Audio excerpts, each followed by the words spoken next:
In this video, I'm going to show you how to use an if statement in Excel. So in the last video, we inputted the grades for our students and calculated a final numeric grade. And now I want to determine what the letter grade would be for each of those.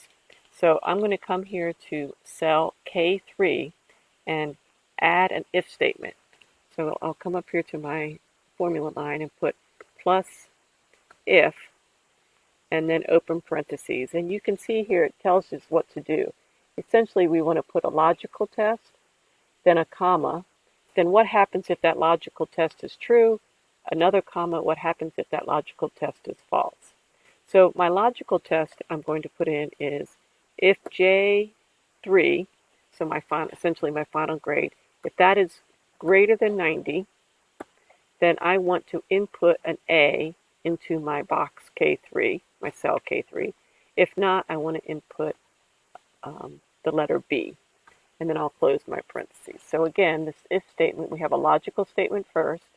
That's the test, so to speak, then a comma, and then what happens if the test is true, and then another comma, and what happens if the test is false.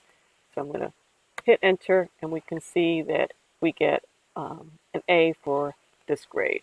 And I can do the same thing where I just copy and paste as we did for the formulas, and we have everybody getting an A or a B.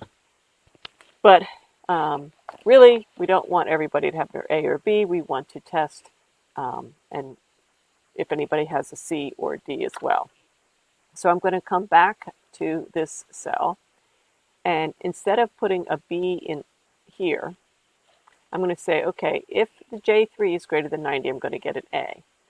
If it's not, I'm going to have another if statement that's going to say, well, if J3 is greater than 80, then I'll put in a B. And if not, for now, let's just put 0. So we'll put a number in there. And then we'll close this again. So essentially, if the J3 is greater than 90, I put an A. If it's not, then it's going to test, well, is J3 greater than 80? It'll put a B. If not, it's a 0. If J3 is greater than 90 and it puts an A, it never reads the rest of the statement. So it never reads this part of the statement. If J3 is greater than 90, it never reads this. So it's not going to overwrite my J3 with a B because it's coming to this. So let's see what happens now. If I put that in and I control copy and paste it, and so now we have some B's, but we still have some people that do not have grades. So I'll come back up here and say, okay, well, instead of putting a 0 in here, I'm going to put another if statement. So if J3 is greater than 70, then I will put a C in for the grade, and if not, I will give the person a D.